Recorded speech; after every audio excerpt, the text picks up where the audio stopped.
प्रभु राम देव भगवान अल्लाह खुदा ईश आदि नाम एक ही शक्ति के हैं। वो कैसा है, कहां है, कैसे मिलता है, किसने देखा है? ये प्रश्नवाचक चिन्ह पूर्ण रूप से हटाने के लिए अवश्य सुनिए जगत गुरु तत्वदर्शी संत रामपाल जी महाराज के अमृत वचन, सर्व पवित्र धर्मों के पवित्र शास्त्रों के आधार पर। गरुड़ पुराण के अंदर ये लिखा हुआ है कि जो प्राणी भक्ति नहीं करता उसको यम ना वो दान पुण्य करता विधिवत, तो यम के दूत पकड़ कर ले जाते हैं, ऐसे रास्ते से ले जाते हैं उसके तांबे की धरती पर से लोहे कति जलते हुए नंगे पैरों जाता है। वहीं पर भंडारे चल रहे होते हैं, अन्य जो पुण्यकर्मी प्राणी तो खाना खा रहे होते हैं और उसको प्यास और भूख सताती है। यम के दूतों से कहता है मुझे खाना खा लेने दो, तो वो कहते खबरदार, तूने खाना नहीं खा सकता क्योंकि तूने पुण्य नहीं किए। वो रोता है, बुरी तरह बिलखता है, बुरा हाल कर ले जाता है। फिर वो कहते हैं एक बार ले चल धर्मराज के पास, और क्या आदेश होता है तेरी फिर सेहत बनावेंगे, तो फिर गढ़ेंगे। उसका कलेजा फटने को हो जाता है। फिर गरुड़ पुराण में बताया गया है कि जो ऐसे जुल्म करता है उसके हाथ कटता है, वो ऐसे कर्म करता है उसकी आंख फूटती है, वो अंधा होता है। परमात्मा कहते हैं मरने वाला मर गया, उसने जो करना था वो कर लिया। अब वो गरुड़ पुराण मरे पाछे के काम आओगा, उसका जिंदे जी पढ़ाना था ताकि उसको डर लगता, भगवान से भक्ति करता, परमात्मा इन दुखों को याद करके बुराइयों से बचा रहता। अब वो कर्म फोड़ कर चला गया। ईव गरुड़ पुराण का पाठ करा, इनकी सारी उल्टी रीति।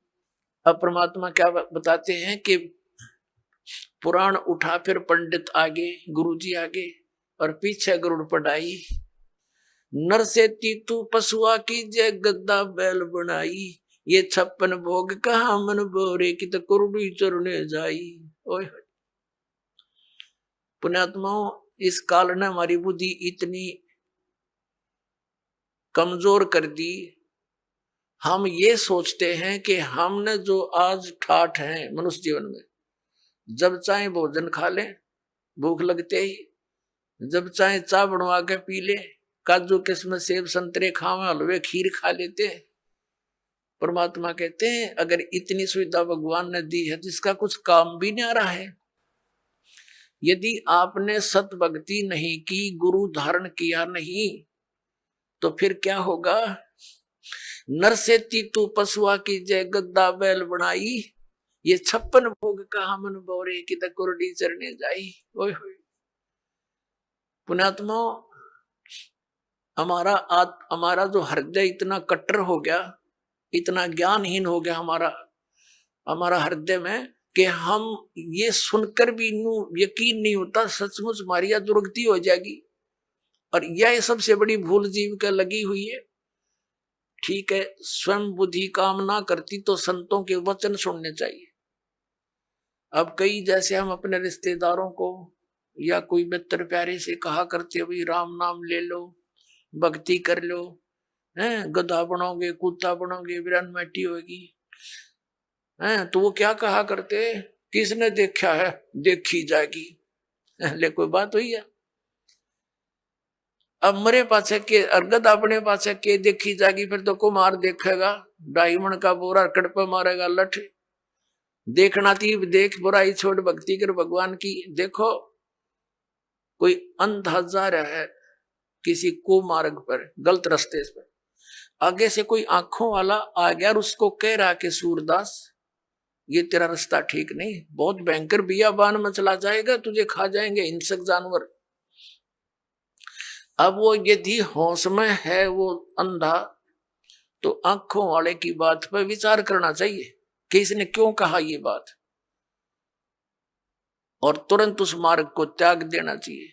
और जब उस अंधे ने पी रखी है भांग, तो वो ये कह सकता है कि देखी जाएगी, किसने देखा है? अरे आंखों वाला बता रहा है कि उसने देखा, तभी तो वो तुझे सतर्क कर रहा है, और तेरा दुश्मन थोड़ा ही है।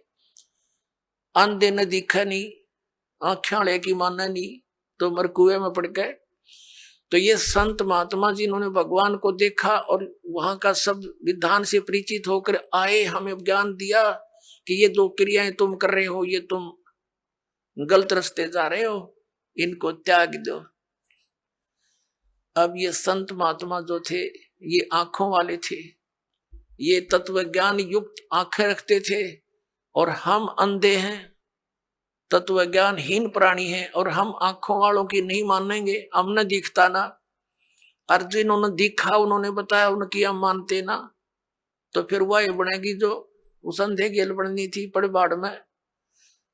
तो क्या बताते हैं, सुखदेव ने 84 भुगती बना पजावे खरगो, तेरी क्या बुनियाद प्राणी तू पेंडा पंथ पकड़वो। परमात्मा के ज्ञान से हमें पता चलता है कि एक सुखदेव नाम के ऋषि थे, और वो अपनी सिद्धि के कारण आकाश में उड़ जाते थे, लेकिन गुरु धारण नहीं कर रखा था, न सत भक्ति कर रहे थे। पिछले जन्म के पुण्य कर्मों से, भक्ति शक्ति से उसकी बैटरी चार्ज थी, हवा में उड़ जाने की सिद्धि भी थी। एक दिन साधु संत महात्माओं की गोष्ठी हो रही थी और उसको बताया गया, वो स्वयं भी भगवान विष्णु के लोक में गए थे। विष्णु जी ने उनको रिजेक्ट कर दिया था कि आप निगुरे हो, आपका गुरु नहीं है, वापस जाइए, गुरु बनाइए फिर आइए। फिर उसने अन्य संतों से डिस्कस किया तो सभी ने बताया कि सुखदेव जी आपने गुरु नहीं बना रखा, ये सबसे बड़ी भूल है तेरी। ये जो आप आज हवा में उड़कर चलते हो, इसी से आप ये सोच बैठे हो कि मैंने बहुत कुछ पा लिया, ये कुछ भी सांग नहीं है। जब गुरु नहीं बनाया था, गधे की योनि में जाओगे। जो ही उसको ये बात सुनने में आई तो उसने पिछले जन्म उसका एकदम सामने दिखाई दिया। फिर सुखदेव ऋषि ने बताया कि एक समय मैं गधे की योनि भोग रहा था, अंधा हो गया, मेरे मालिक ने छोड़ दिया, लठ मारे घर से निकाल दिया। चलता चलता एक पगडंडी की अटकल सी लगाता हुआ जंगल में, वन में जा रहा था। आगे एक नाला आ गया, एकदम मेरे पैर उस नाले में गिरने लगे। मैंने सोचा छलांग लगा ले, वापस पैर नहीं आ पा रहे थे तो मैंने छलांग लगाई। वो भीड़ा सा नाला था, 2-2.5 फुट का, 3 का। तो मैं बीच में फंस गया, चारों पैर लटके आगे पीछे थे, उसके नाले की पटड़ियां पर अड़ गया। इक्का दुक्का व्यक्ति जावे था उस रास्ते से, बहुत दूर था नगरी से, तो वो मुझे निकाल नहीं सका, उसने चेष्टा भी नहीं की इक्के दुक्के व्यक्ति ने, और मेरे ऊपर के पैर रखे पार होने लगे, मेरी पुड़ी बना ली। 10-15 दिन तक भुगत कर जीवन अंत हुआ।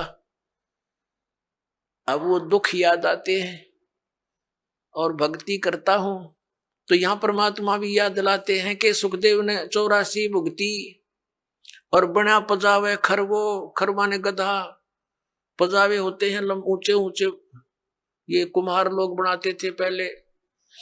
पुजावा, उसके ऊपर ईंटें बनाते जाते, ऊपर बाहर मिट्टी, उस राख को दूर नहीं डाल सकते क्योंकि और सथा नहीं था, उसी के ऊपर बनाते रहे तो बहुत ऊंचा हो जाता है।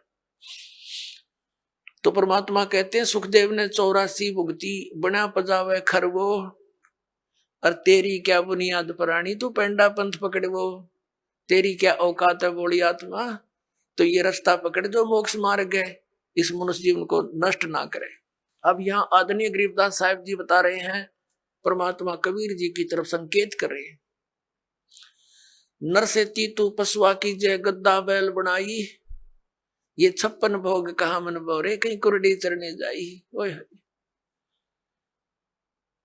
पुणात्माओं, इन सत्संग के वचनों से ये अज्ञान का जामा बैठ गया हमारे हृदय में। इन परमात्मा के इन हथौड़ों से, इस तत्व ज्ञान से ये फूट जाएगा, और फिर सपने में भी डर लगेगा आपको जब आपके ये पाप कर्म को छट जाएंगे सत्संग के सुनने से। पाप गणे बढ़ गए इसलिए हमारा यकीन ना होता जो संत बताती है साची होगी, क्योंकि संत साची ही कहा करते हैं। अब आज हम कितना सुंदर आहार करते हैं, और एक छोटे से काम बिना परमात्मा के नाम बिना काम करते करते भक्ति करो, चलते फिरते भक्ति करो, ये विधान है। हठ योग कहीं नहीं लिखा किसी सदग्रंथ में। ये हठ योग करते हैं सुबह शाम 2.5 घंटे, ये अपना कर्म बिगाड़ रहे हैं। किसी भी सदग्रंथ में हठ योग करने का विधि नहीं है। अपना काम भी करो, राम भी भजो। नाम उठत नाम बैठत नाम सोवत जागवे, नाम खाते नाम पीते नाम सेती लागवे। फिर क्या बताते हैं भगवान, अपने आत्मा इस दास का जन्म एक किसान परिवार में हुआ, और अब वो पुरानी बातें याद घनी आने लगी जब ये ज्ञान समझ में आ गया। हमारे एक बैल था,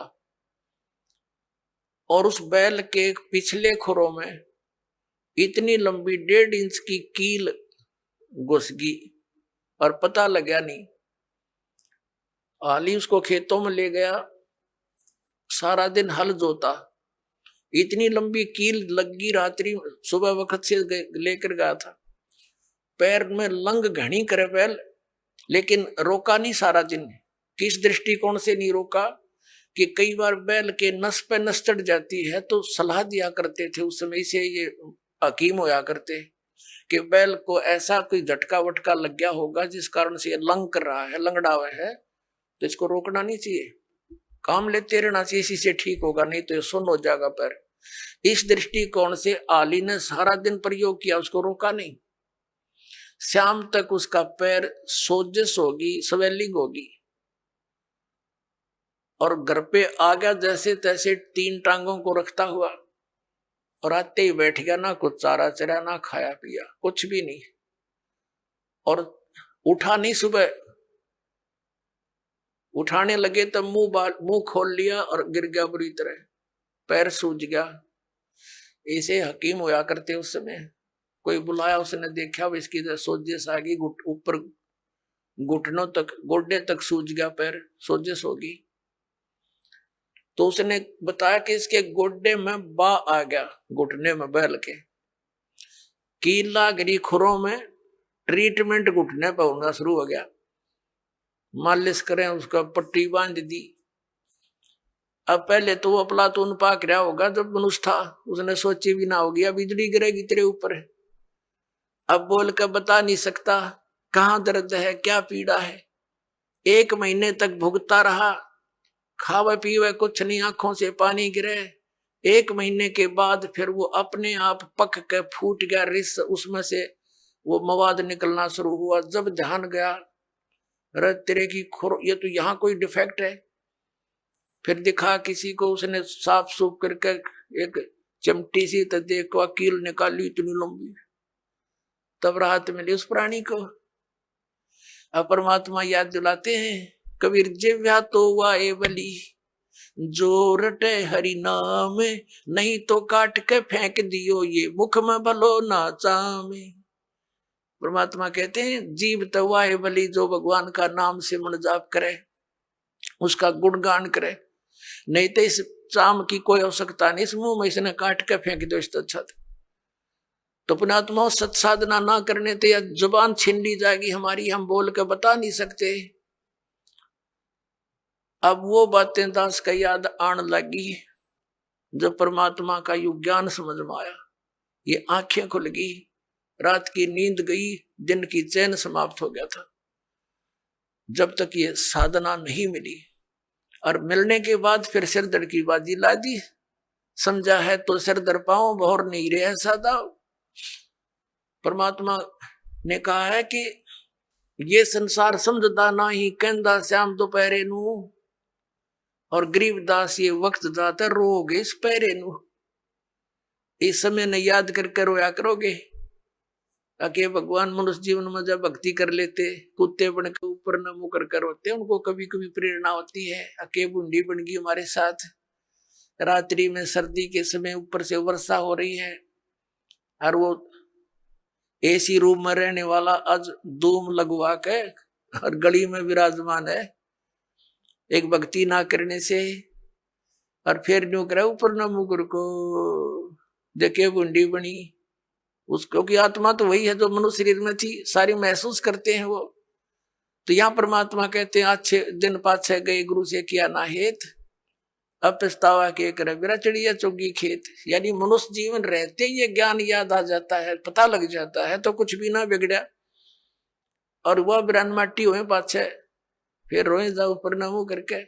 गरीबदास ये वक्त जात है, मनुष्य जीवन का समय जाता है, रोगे इस पैरे लू इस समय न रोया करोगे जो सत भक्ति नहीं करी। और भक्ति कर रहे हो नकलियों के पास, वो भी रोएंगे क्योंकि वो यूजलेस है, कोई मंत्र नहीं, कोई साधना नहीं, कोई ज्ञान नहीं उनका। तो वो अभी बात बिगड़ रही है। पुण्यात्माओं, काल ने घना जुल्म करवा रखा है हम आपके साथ। परमात्मा की चाह आत्मा को बहुत युगों से, जब से परमात्मा से बिछुड़ी है, लेकिन काल ने अपने ये दूत छोड़ रखे हैं कि मिसगाइड रखे, परमात्मा तक ना जाने दे और ही कई साधनाओं में उलझाए रखे। ये तो दयालु आते हैं, अपने समर्थता से हमें इस मार्ग को याद दिलाते हैं और इस पर दृढ़ करते हैं। ना काल इस पर होने ना दे।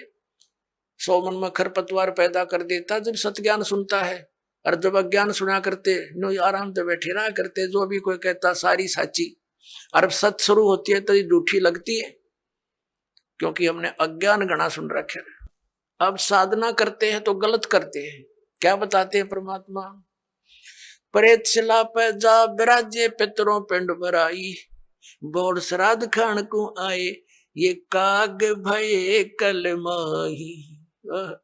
परमात्मा कहते हैं प्रेत शिला पे जा विराजे, भूत बन गए, भूत ये गलत साधना करके, और फिर पितरों पिंड भराई, फिर पिंड भरवाए, और बोर श्राद्ध खान को आए काग भये कल माही।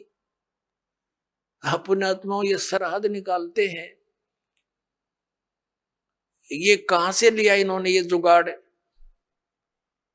जबकि वेदों में मना है कि श्राद्ध नहीं निकालने चाहिए।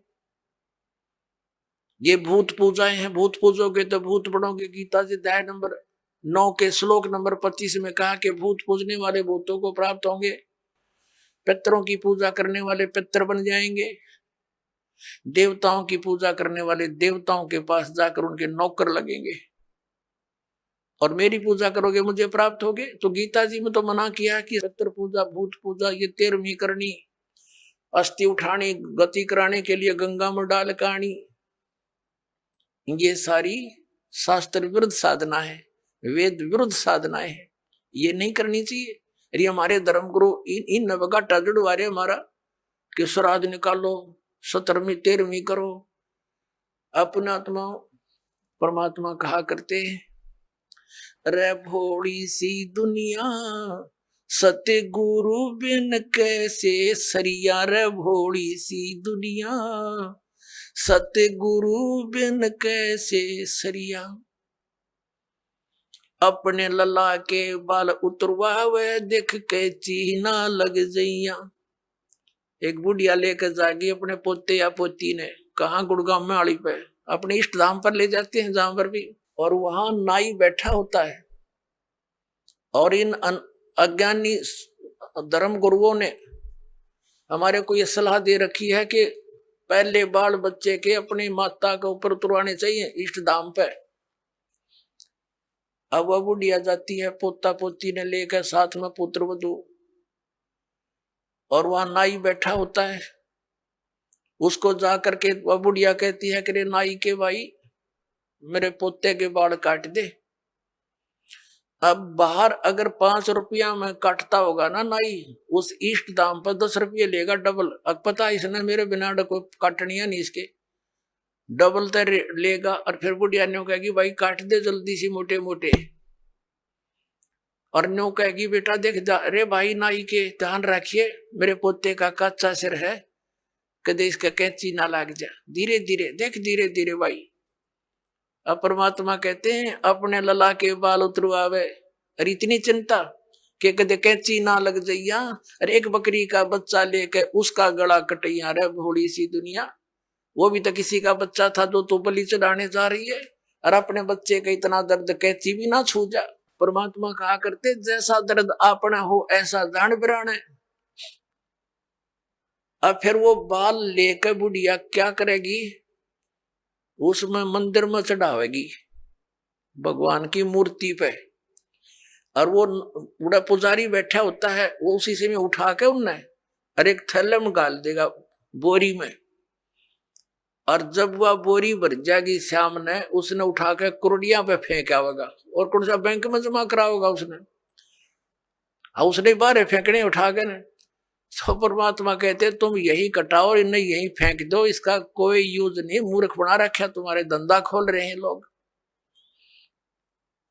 अपने लल्ला के बाल उतरवावे देख कैंची ना लग जइया, एक बकरी का बच्चा लेके उसका गला कटैया रे भोड़ी सी दुनिया, सतगुरु बिन कैसे सरिया रे भोड़ी सी दुनिया, सतगुरु बिन कैसे सरिया। कच्चा पक्का भोजन बनावे फिर माता धोकने गैया, कच्चा पक्का भोजन बना के फिर माता धोकने गैया, उस माता ऊपर कुत्ता मुते वो क्यों ना मर गईया रे भोड़ी सी दुनिया, गुरु बिन कैसे सरिया रे भोड़ी सी दुनिया, गुरु बिन कैसे सरिया। अब हमारी दादी जी माता दुखवाया करती मारे थे, हमारी काकी ताइयों से माताओं से कहती ए पौधे मोटे मोटे गुड़ के वह रोट, और वो थोड़ी देर करती न धर दे न काचे पाके, उन्हें पता था कुत्ता न खाने और कुर्सी माता उड़ा जिम्मेगी। और वहां एक माता इतनी 2-2.5 फुट की उसकी हाइट, उसके महल की वह मंडी बना रखी होती है, अरे एक चबूतरा सा, और वो बुढ़िया तो ऊपर चढ़ा कर वह तो डाल के उसका आगे परोठे पूड़े वापस नीचे उतरने से पहले 3-4 कुत्ते चढ़ जाएंगे उसके ऊपर। पहले तो उस माता के उस भोजन न खाएंगे और चलते समय उसकी चोटी में धार मार खाएंगे। अब परमात्मा न्यू कहा करते कि जय वह माता जिसने तो धोकन गई उसे प्रोटेक्शन की, क्योंकि पूजा तो न्यू कराना कुछ बचाव करे हमारा, उसके आप शर्मा कुत्ते मुत्ते तो वह तेरा बचाव क्या करेगी बुढ़िया। अब परमात्मा क्या बताया करते, परमात्मा क्या बताया करते, आप पे लिपे आप पे पोते और आप पे बनावे ओई, और उस पे बुढ़िया फिर पोते मांगे। देख अकल कहां से खोई। एक वही माता देखी हमने पूजती, एक औरत क्या चित्र बना लेती थी दीवार पे, आप पे बनाती और फिर उसका कागज जोत जात ला के अर्नो कहे हे वही माता बहू का पोता दिए पुत्र दिए, दूध पूत में खैर रखिए हैं, इसलिए तेरी पूजा करूं। परमात्मा कहे आप पे तो वह माता बनाई, आप पे लिपे आप पे पोता आप पे बनावे ओई, और उस पे बुढ़िया पोते मांगे। देखा कलकड़े तक खोई तरह के जो भैया।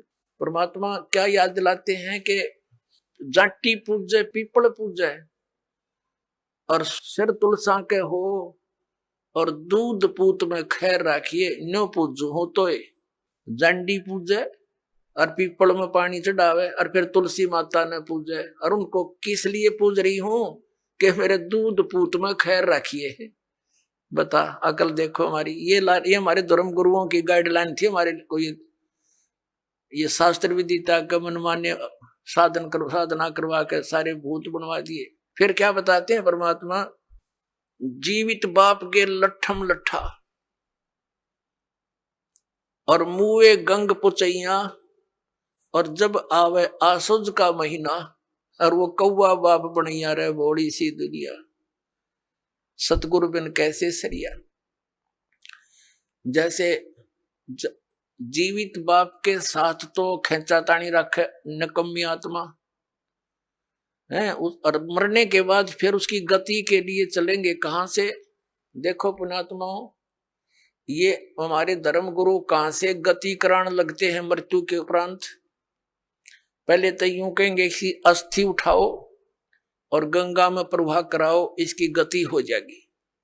अच्छा क्या करते हैं, एक व्यक्ति नाम ना ले हुआ था, उसकी पत्नी ने नाम ले रखा था।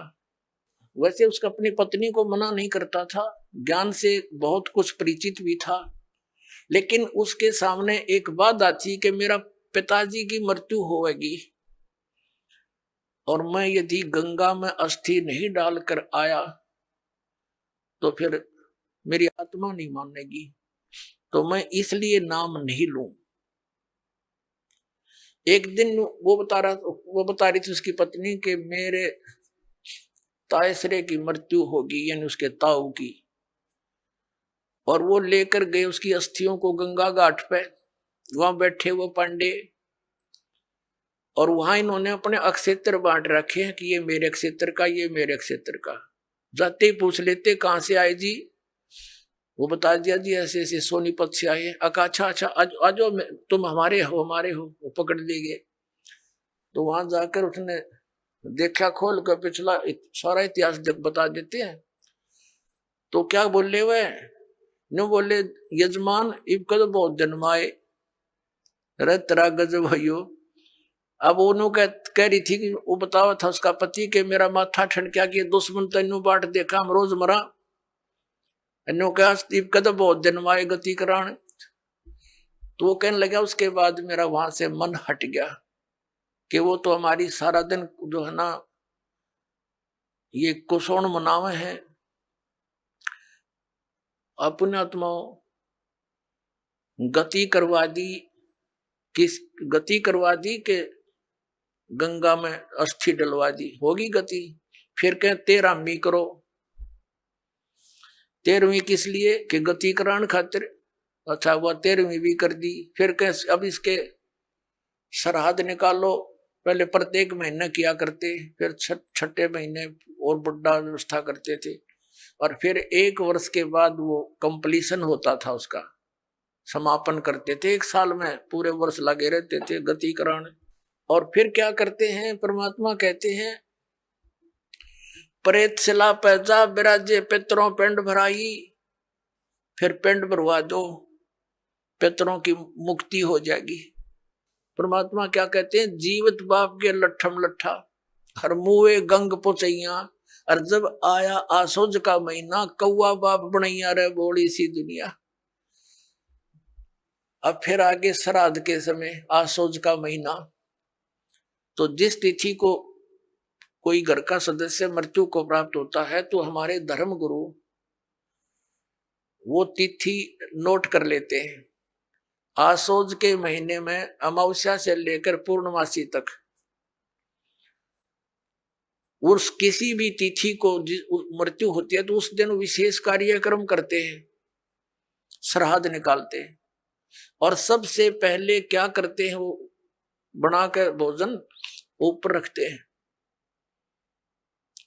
छत पे, और उसी समय कौवे आकर खा जाते हैं। तो वो क्या कहते हैं हमारे धर्मगुरु, देखो भोग लग गए तेरे पिताजी, हो सकता कौआ बन रहे हो। अरे भले आदमियों, गति करान लागे थे कौआ बना के छोड़ दिया, ये है इनके साधन। अब परमात्मा कहते हैं प्रेत शिला पैजा विराजे पितरों पिंड भराई, और बहुत श्राद्ध खान कुआए काग बने कलमाई। आगे क्या बताते हैं, जय सतगुरु की संगत करते सकल कर्म कट जाई, अमरपुरी पर आसन होते जहां धूप ना छाई। अब क्या बताते हैं, जय सतगुरु की संगत करते, सतगुरु मिल जाते तो ये सारे कर्मों तो पीछा छूट जाता, ना श्राद्ध निकालने, ना भूत बनना, ना कौवे और पशु की योनियों में जाना। और फिर क्या होता, अमरपुरी पर, अमरपुरी जिस स्थान का कभी नाश ना हो, सतलोक सनातन परम धाम की प्राप्ति हो जा, जब सतगुरु मिल जा तो ये झंझट मिट जा सारे। और ये हमारे गुरुजी धर्म गुरु ने कहा श्राद्ध तो अवश्य निकालना चाहिए, इन्हें तो हमारे कर्म बिगड़वाने का ठेका ले रखा था। पुण्यात्माओं, पवित्र हिंदू धर्म के जो सदग्रंथ हैं, पवित्र 4 वेद और पवित्र श्रीमद् भगवत गीता, और 5वां वेद जो परमात्मा कबीर जी की वाणी जो उनके मुख कमल से बोला गया, उसमें कंप्लीट ज्ञान है, सभी सदग्रंथों का सारांश है। वो तो इनके हाथ नहीं लगा, क्योंकि उन्होंने इन संस्कृत के ज्ञाताओं ने वो तो रिजेक्ट कर रखा था। कबीर साहब की वाणी तो एक अशिक्षित की वाणी है, इस करके वो हमारे पास, हमारे तक नहीं आने दिया। तो इनमें जो पुराण है, ये पुराण क्या चीज है? ये चारों वेद, उन चारों वेदों का सारांश श्रीमद् भगवत गीता। लेकिन श्रीमद् भगवत गीता में कुछ अटकल युद्ध कराने के लिए इस काल भगवान ने लगाई है, वो अलग से दिखाई देती है। और जो वेदों से मेल खाता वो गीता जी का ज्ञान खरा है, बिल्कुल सत्य है, क्योंकि वो वेद ज्ञान गॉड गिवन है, परमात्मा का दिया हुआ है। तो हमने परमात्मा के आदेश का पालन करना है। और पुराण क्या है? ये ब्रह्मा जी द्वारा दिया गया ज्ञान, ब्रह्मा जी से सुना, फिर कुछ अन्य ऋषियों ने किसी और से सुना हुआ ज्ञान, वो सब खिचड़ी बना के पुराण बना दी। अब वेदों में इन श्राद्ध आदि कर्म कांड का निषेध है, और गीता जी में निषेध 9वें अध्याय के 25वें श्लोक में स्पष्ट किया है, भूत पूजने वाले भूत बनेंगे। ये देखिएगा श्रीमद् भगवत गीता, गीता प्रेस गोरखपुर से प्रकाशित है, जयदयाल गोविंद का इसके अनुवादक है। अध्याय नंबर 9 का ये है, अध्याय नंबर 9 श्रीमद् भगवत गीता, श्लोक नंबर 25। देवताओं को पूजने वाले देवताओं को प्राप्त होंगे, पितरों को पूजने वाले पितरों को प्राप्त होते हैं, और भूतों को पूजने वाले भूतों को प्राप्त होते हैं, और मेरा पूजन करने वाले मुझको ही प्राप्त होते हैं। अब ये श्राद्ध कितना आगे फिर, अब आपको दिखाते हैं एक झलक पुराणों में क्या लिखा है। एक मार्कंडेय पुराण है। एक रुचि नाम के ब्राह्मण थे, ऋषि, और उसने वेदों को समझा पढ़ा। ये ज्ञानी आत्मा थे कि मनुष्य जीवन केवल मोक्ष प्राप्ति के लिए प्राप्त होता है। इसलिए उसने ना तो विवाह कराया, ब्रह्मचारी पद पर रहते हुए 40 वर्ष की उम्र हो गई थी, और अपना जंगल में वन में रहता था, कोई मकान झोंपड़ी भी नहीं डाल रखी थी। ये सोच करके मोक्ष प्राप्ति करानी है, क्या संग्रह करना है, 2 दिन का जीवन है। अब वो वेदों अनुसार साधना कर रहा था, रुचि ऋषि, और उसके जो पिताजी, दादाजी, परदादाजी, चौथा दादाजी वो मर चुके थे, वह भूत बन रहे थे, और वह भी ऋषि थे, ब्राह्मण थे। उनने भी ये कर्म कांड करे और करवाए थे, तो भूता बनेंगे वह। तो वो चारों दिखाई दिए और कहा, बेटा तूने विवाह क्यों नहीं करवाया? विवाह करवा के तुम हमारा श्राद्ध करता है और हमारी गति हो जाती। अब रुचि कहने लगा कि पितामहो, वेद में तो ये मना कर रखा है, ये श्राद्ध श्रुद्ध निकालना, ये कर्म कांड करना, ये तो मूर्खों का मार्ग है। और वो पितर भी कहते हैं, बेटा है तो ऐसा ही, इसमें कोई संदेह नहीं, मिथ्या नहीं है, सच्चाई है। लेकिन हमारा क्या होगा? एक तुम बाढ़ में जाओ, थारा क्या होगा?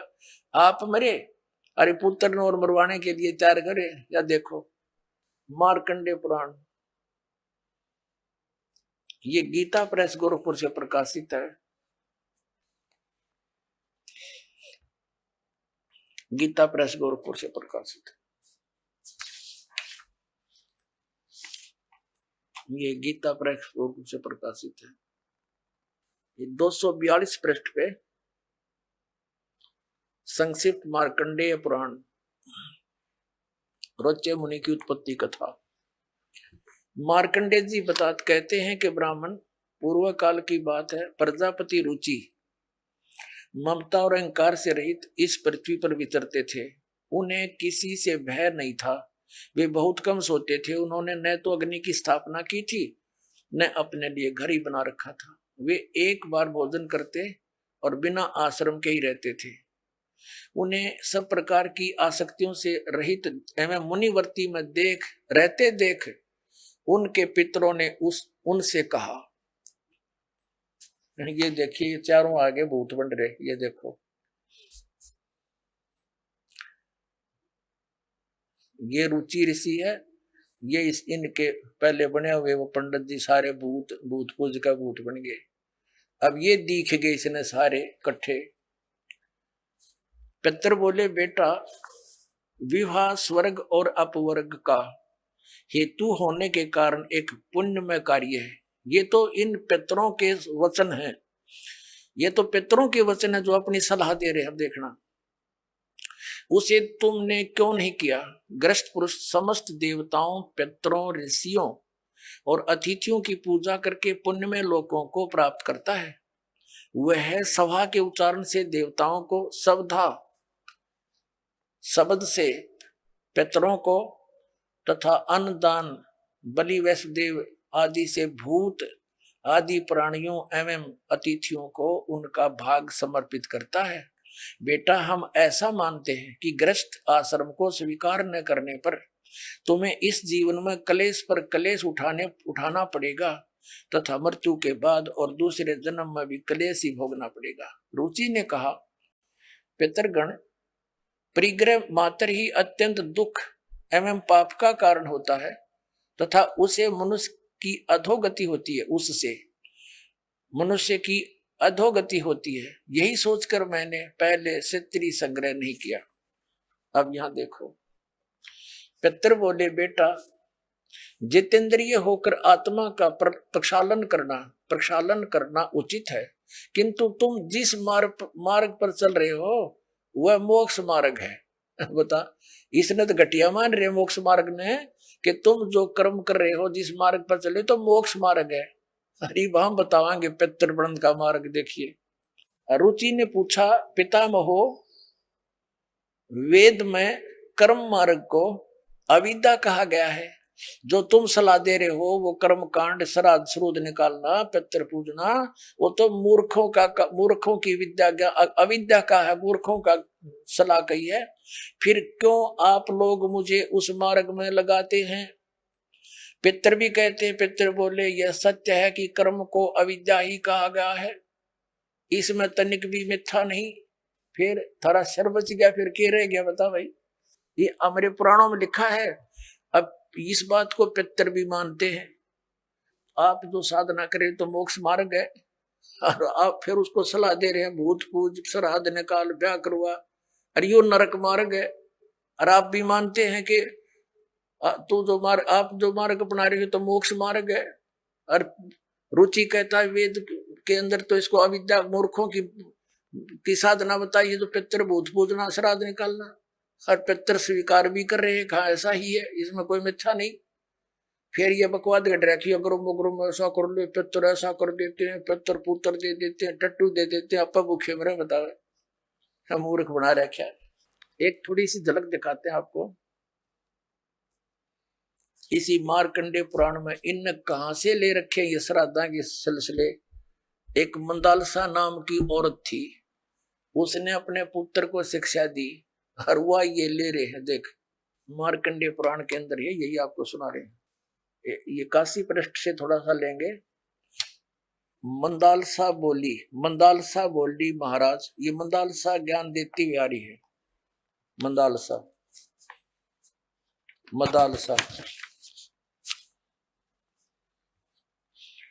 ये 82 पृष्ठ पे संक्षिप्त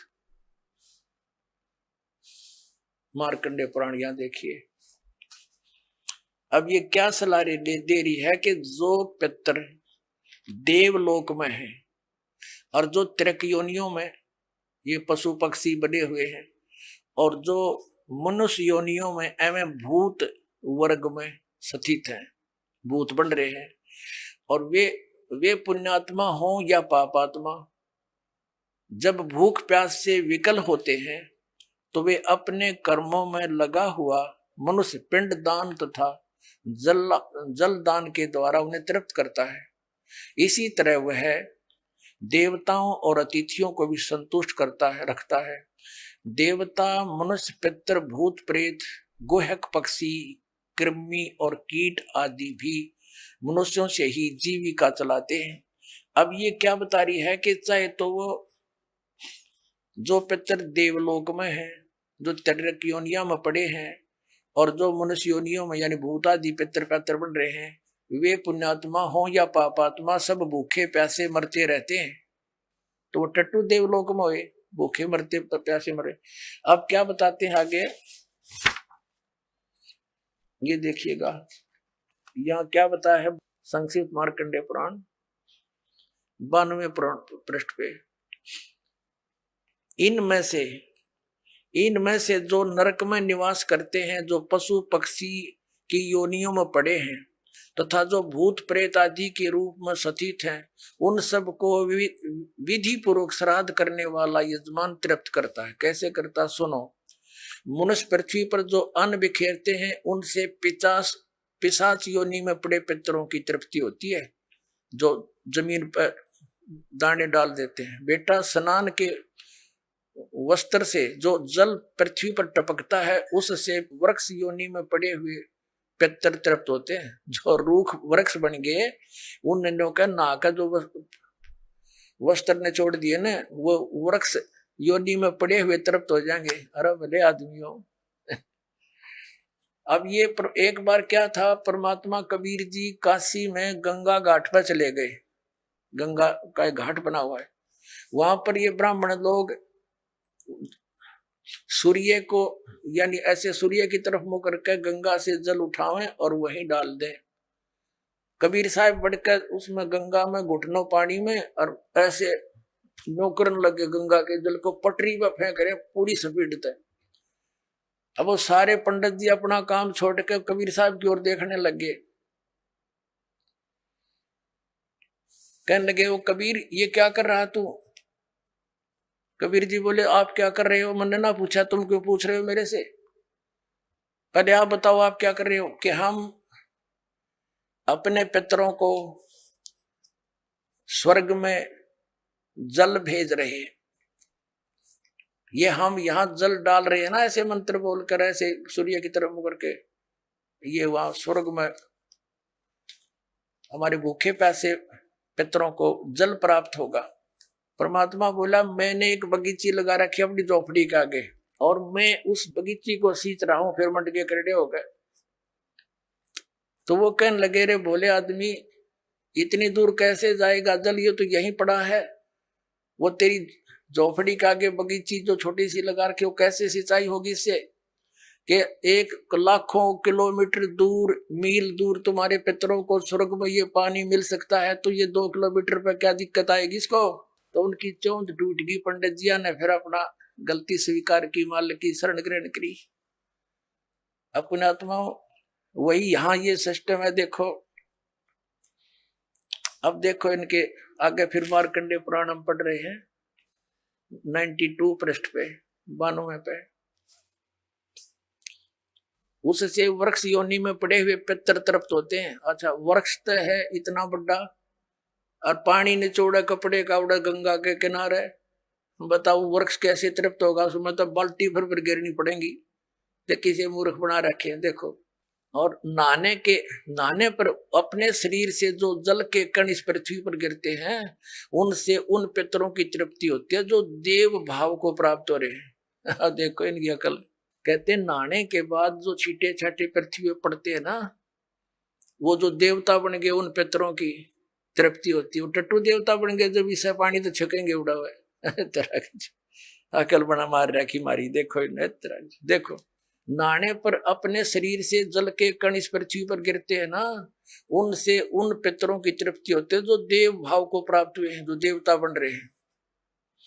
और पिंडों के उठाने से वो पिंड भरवाते हैं, अन्न के कण पृथ्वी पर गिरते हैं ना, उनसे पशु पक्षी योनियों में पड़े हुए पितरों की तृप्ति होती है। बता वो पशु योनि में की तो भैंस बन के खड़ी होगी, उनकी वह माई या दादी ताई काकी है, और उड़ा वह कण गिरे पृथ्वी पर कीता है। वह भैंस तो उड़े एक टोकरा ने भूस खावा डेली, एक कण ते क्यों कर छिकेगी वह है तेरा के भाई। देखिए से मूर्ख बना रखा। अब देखो, कुल में बालक जो श्राद्ध कर्म योग्य होकर संस्कार से वंचित रह गए, यानी बचपन में मर गए, श्राद्ध करे नहीं, तो वे बिखरे हुए अन्न और ये समाज जन के जल को ग्रहण करते हैं। ब्राह्मण लोग भोजन करने के बाद हाथ मुंह धोते हैं और चरणों का प्रक्षालन करते हैं, तो उस जल से भी अनन्य पितरों की तृप्ति होती है। बेटा, उत्तम विधि से श्राद्ध करने वाले पुरुषों के अन्य पितर यदि दूसरी योनियों में चले गए हों, तो भी श्राद्ध से उन्हें बड़ी तृप्ति होती है। अनन्य उपार्जित धन से जो श्राद्ध किया जाता है उससे चंडाल आदि योनि में पड़े पितर तृप्त होते हैं। अब जो भूत प्रेत पितर कितने वृक्ष बन गए, कोई भैंस बना खड़ा है, कितने कोई काटड़ा बन रहा है, इन्हों के वो भी तृप्त होंगे। वो थोड़े छक्के दो दो दड़ी खाओ एक कब जब पेट भरे।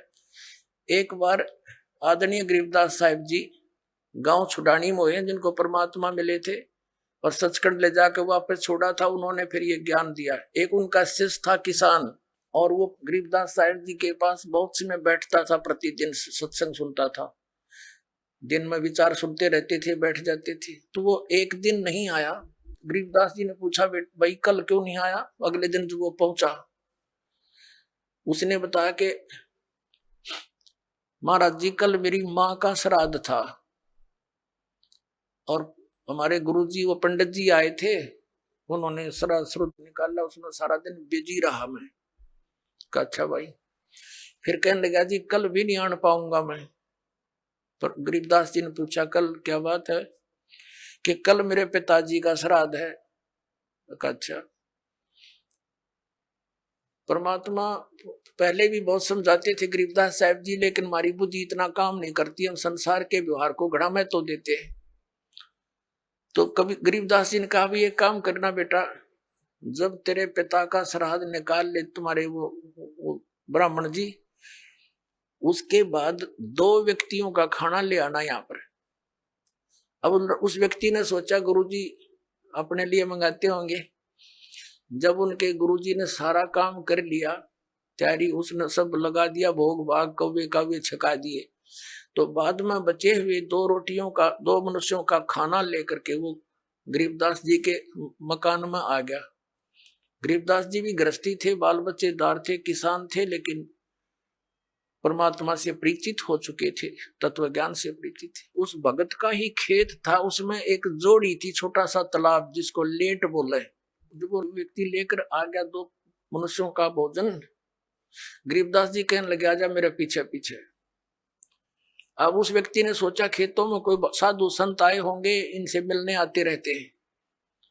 वहां जाकर उस लेट से, उस जोहड़ से 1 किलोमीटर दूर उस खेतों में जो तालाब होते थे छोटे छोटे, पशुओं के पानी के लिए उसमें स्टोर कर लेते थे जल, तो उसके चारों तरफ झुंड खड़े हो जाते थे, झाड़ बोझड़े कांटेदार झाड़ियों के गुच्छे से बन जाते थे। उससे 200 फुट दूरी पर बैठ के गरीबदास जी भी वो लड़का व्यक्ति बैठा लिया और वहां कहा, आवाज लगाई उसकी माता और पिता का नाम लेकर, और उनसे कहा कि आ जाओ तुम्हारा पुत्र भोजन लाया है। उसमें से एक गिद्दड़ और गिद्दड़ी निकल कर आए और वहां आकर खड़े हो गए, और लीला थी गरीबदास साहिब जी की, और कहा बेटा ये तेरी माँ, ये तेरा बाबू, ये तेरा पिताजी, इन्हें खिला भोजन। वो दर दिया खोल कर उसने। अब वो छक गए दोनों, 1 मिनट खा गए फटाफट और खा कर भाग गए।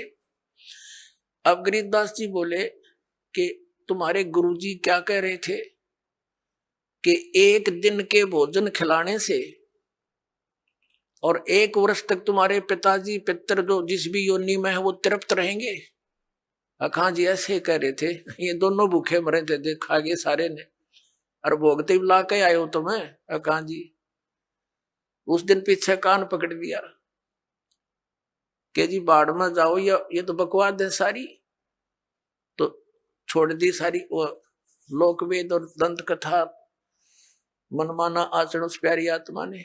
तो पुण्यात्माओं, परमात्मा कहा करते थे कि तुम 1 दिन तो आहार करा देते हो, मान लीजिए तुम्हारी बात बड़ी करें, और तुम्हारे पिताजी या माताजी जब जीवित थे दिन में 2-2 बार तो पक्का रोटी खाते थे। अरे तुमको 1 दिन के खाने से 364 दिन कोई जरूरत नहीं, ये कोई संभव बात है तुम्हारी? 1 दिन तुमने भोग लगा दिया, 364 दिन क्या खाएंगे वो? मान लीजिए तुम्हारे पिता काग बन गए, कौवे, तो रोज भोग ला दो उनका, 2 रोटी तोड़ के ऊपर रोज फेंक दो ताकि उनका पेट भरा रहे। 1 दिन ये फंड करने से कोई फायदा नहीं। कहने का भाव यह है कि वो तो जो बन चुके। अब पुण्यात्माओं, जब हम सत भक्ति करेंगे और इस साधना के करने से आपके जो पितृ भूत प्रेत आदि बने हुए हैं, और चाहे वो किसी योनि में है, ये पितृ वाली सिस्टम में, तो उनकी भी मोक्ष हो जाएगा आपकी भक्ति करने से। अपने आत्मा ये सत्कर मान लेना, ये दास आपको समय अनुसार सब क्रियाएं बताएगा। इन एडवांस करने से आप अपना कर्म बिगाड़ बैठोगे। आप अपनी भक्ति करते रहो और समय आने पर ये सब आपके पितृ वगैरह भी इस साधना से ही इनकी मुक्ति हो जाएगी। अब क्या होता है, जैसे इन्हीं पुराणों में लिखा है कि 1000 ब्राह्मण भोजन कर रहे हो। जैसे इन्होंने पितरों की और भूतों की श्राद्ध की वो विधि बता रखी है। पितरों के लिए भोजन कराओ ब्राह्मणों को तो ऑड नंबर में हो, जैसे 1, 3, 7 यानी 5, 7 ऐसे हो, और बाकी इवन नंबर में हो, ऐसी संख्या में जमाने चाहिए। और इसी विष्णु पुराण में लिखा है कि 1000 ब्राह्मण जिमते हो, भोजन कर रहे हो, और उनके सामने एक योगी माने भगत, सच्चा भगत, सत्साधक, सत साधना करने वाला परम अक्षर परमात्मा का जो साधक है वो वास्तव में भगत योगी होता है। योगी का अर्थ ये नहीं ये पेट का पानी हला के दिखा दे आसन उसन कर रहा हो ना, ये योगी नहीं, ये तो एक प्राकृतिक चिकित्सक कह सकते हैं, वो योगी है। योगी का अर्थ होता है भक्त, परमात्मा से मिलने की जो कोशिश कर रहा है वो योगी है, भक्त। आइए अब हम उन श्रद्धालुओं के अनुभव जानते हैं जो जगत गुरु तत्वदर्शी संत रामपाल जी महाराज जी से दीक्षा प्राप्त कर चुके हैं तथा उनके द्वारा बताए गए भक्ति मार्ग पर चल रहे हैं। सर नमस्कार। नमस्कार सर। क्या नाम है आपका? जी मेरा नाम छगनलाल मालवीय है। सर कहाँ से आए हैं आप? जी मैं लिम्बादी उज्जैन जिले से आया हूँ। सर संत रामपाल जी महाराज जी से नाम दीक्षा लेने से पहले आप क्या भक्ति साधना करते थे? सदगुरु संत रामपाल जी महाराज जी की शरण में आने से पहले मैं शिव जी की भक्ति किया करता था, उनको इष्ट देव में मानता था, और इसके अलावा अन्य भी पूजा साधना किया करता था, जैसे हनुमान जी को जल चढ़ाना और तीर्थ पर जाना, जैसे सोमनाथ गया हूँ मैं, द्वारका भी गया हूँ, और शेरावली का भी उपास किया करता था मैं। और शेरावली का उपास में 9 रात्रि में 9 दिन से उपास किया करता था, और गणेश जी का भी उपास किया करता था। सर जो ये आप पूजा कर रहे थे, क्या उनको आपको कोई विशेष लाभ भी मिला? जी उनसे कोई विशेष लाभ नहीं मिला।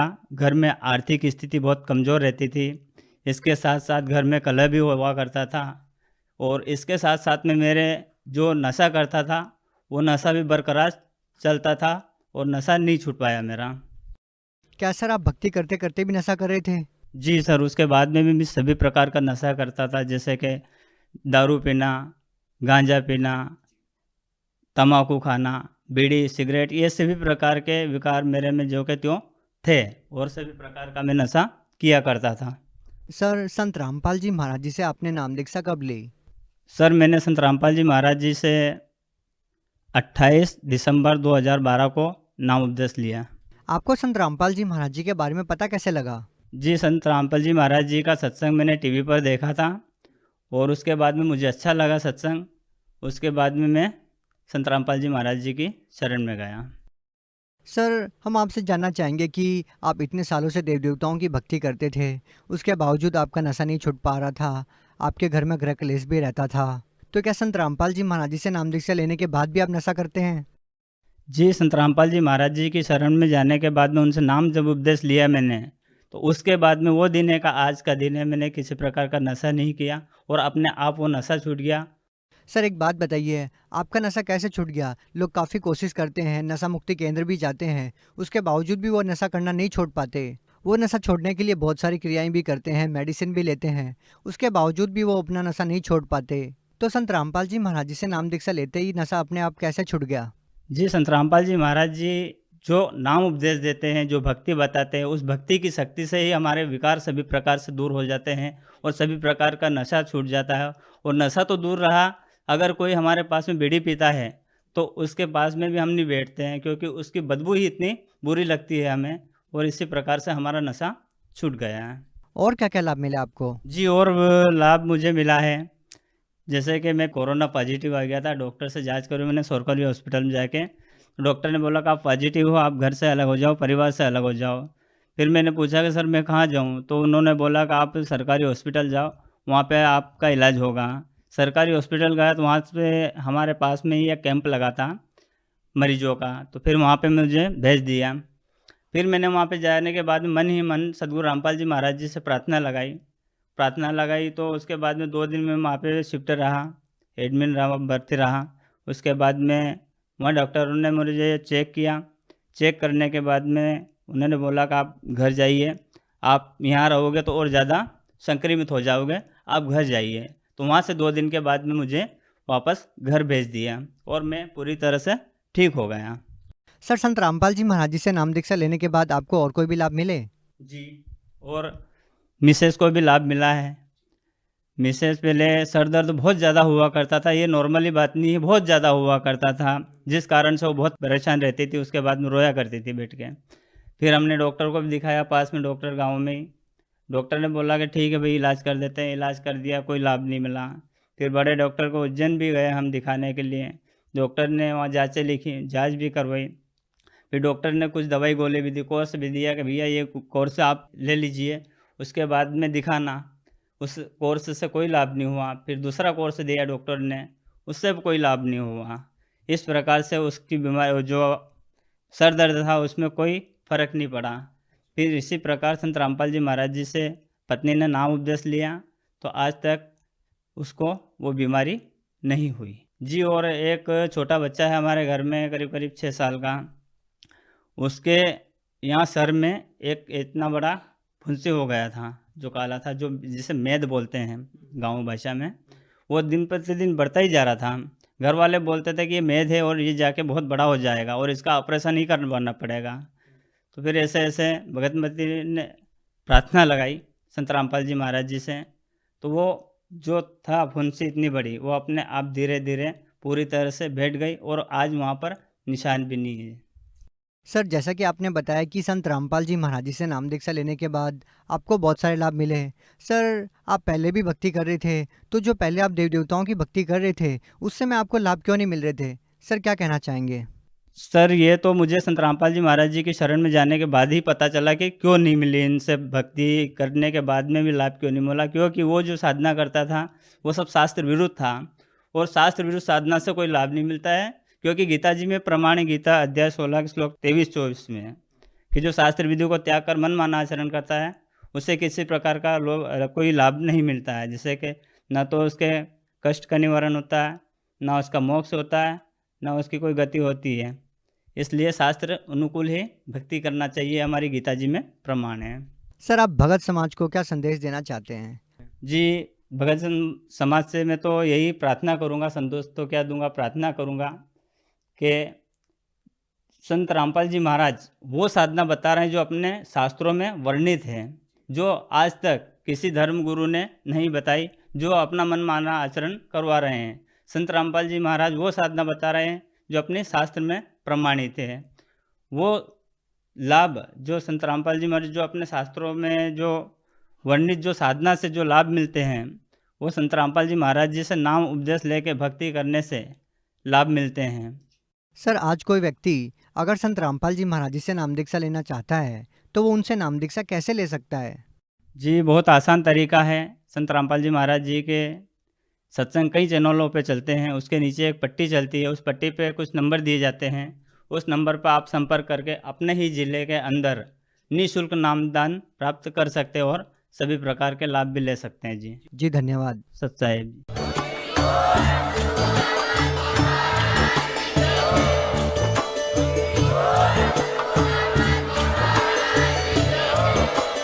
आप सुन रहे थे जगत गुरु तत्वदर्शी संत रामपाल जी महाराज जी के मंगल प्रवचन। अधिक जानकारी के लिए विजिट कीजिए हमारी वेबसाइट www.jagatgururampalji.org। संत रामपाल जी महाराज जी के शुभ आशीर्वाद से पूरे विश्व भर में 500 से भी ज्यादा नाम दीक्षा केंद्र हैं, जिन पर संत रामपाल जी महाराज जी द्वारा ऑनलाइन निःशुल्क नाम दीक्षा दी जा रही है। अपने नजदीकी नाम दीक्षा केंद्र का पता करने के लिए संपर्क करें 8222 880541।